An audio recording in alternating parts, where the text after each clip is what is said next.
Hello नमस्ते सबैजनालाई। म आज चाहिँ सुदन गुरुङको बारेमा चाहिँ केही चर्चा गर्न गइरहेको छु। उहाँले राजीनामा दिनुभएको यत्रो दिन भइसक्यो, तर अब उहाँको केही कुरा पनि आइरहेको छैन। अब उहाँले राजीनामा दिनु लगत्तै सुकुम्बासीमा यसरी टोजर चल्नु र त्यो कुरालाई नै पुरै तोडमोड गरेर पुरै चेन्ज गरिदिनु होइन। मिडिया म्यानिपुलेसन पनि हेर्नु कसरी चाहिँ अहिले सुदन गुरुङको पछि छोडेर सुकुम्बासीतिर लाग्नु भनेको एकदम चिन्तनशील विषय छ। उहाँको चाहिँ राजीनामा दिइसकेपछि उहाँको इन्भेस्टिगेसन कहाँ गयो, मिडियाले कुरा गर्न किन छोड्यो र हामी जनताहरू किन उहाँलाई छोडिरहेछौँ होइन। उहाँको हामी नेपाल भन्ने फाउन्डेसनलाई पनि डिफ्रेन्ट इलिगल जसको मनी लन्ड्रिङ एक्टहरूबाट चाहिँ मनी लन्ड्रिङबाट चाहिँ केसमा फँसेका थिए तिनीहरूले चाहिँ उहाँलाई चाहिँ सहयोग गरेको छ, फन्डहरू प्रोभाइड गरेको छ र त्यो विषयमा चाहिँ हाम्रो इन्भेस्टिगेसन नभएर चाहिँ हामी अब सुकुम्बासीतिर लगाइरहेछौँ। हो, राम्रोसँग इन्भेस्टिगेसन हुनुपर्छ, त्यो कुरामा पनि मान्छु। सुकुम्बासीलाई छुट्याएर राम्रो व्यवस्थित गर्नुपर्छ र त्यसमा राम्रो पहिला कुरा राम्ररी व्यवस्थित गरेर चाहिँ यो गर्नुपर्ने थियो। यो अहिलेको काम चाहिँ मलाई होइन जस्तो लाग्यो।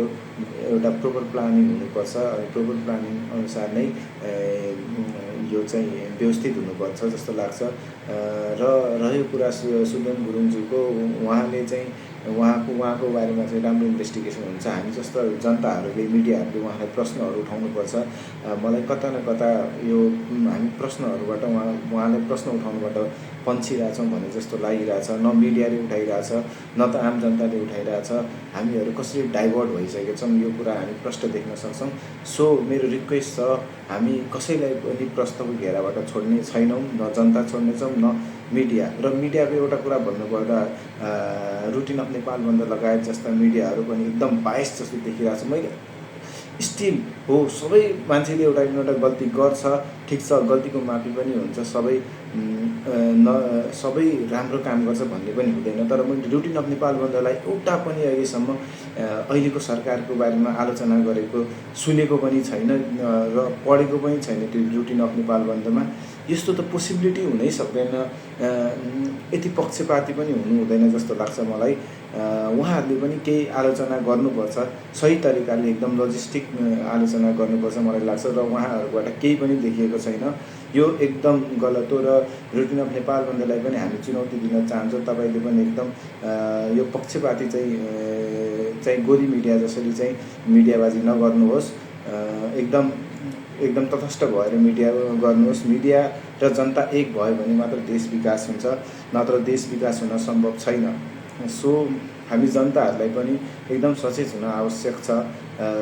देश कुन स्थितिमा गइरहेछ हामी बुझिरहेको छैनौँ। मिडियाले जुन देखायो त्यही असली सुकुम्बासीहरू कुन समस्यामा परिरहेछन्, अहिले यस्तो पानी परिरहेछ, ती गरिबहरू कहाँ गइरह होलान्।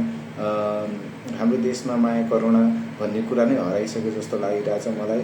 यो विषयमा एकदम गम्भीर तरिकाले सोच्नुपर्नेछ र प्रश्नहरू उठाउनु पर्नेछ। र सुदन गुरुङलाई पनि एकदम प्रश्न उठाउनु पर्नेछ। प्रश्न उठाउनमा हामी चुक्यो भने हाम्रो देश धेरैभन्दा धेरै पछाडि पर्नेवाला छ र हामी यी कुराहरू बिर्सिनु हुन्न। र सुदन गुरुङ यदि गलत छन् भने उहाँलाई सजाय हुनुपर्छ, यो सही छन् भने सम्मान हुनुपर्छ।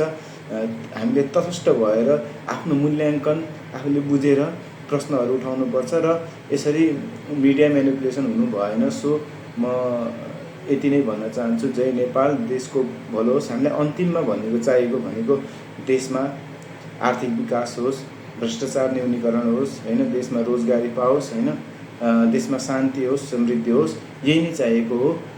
जय नेपाल।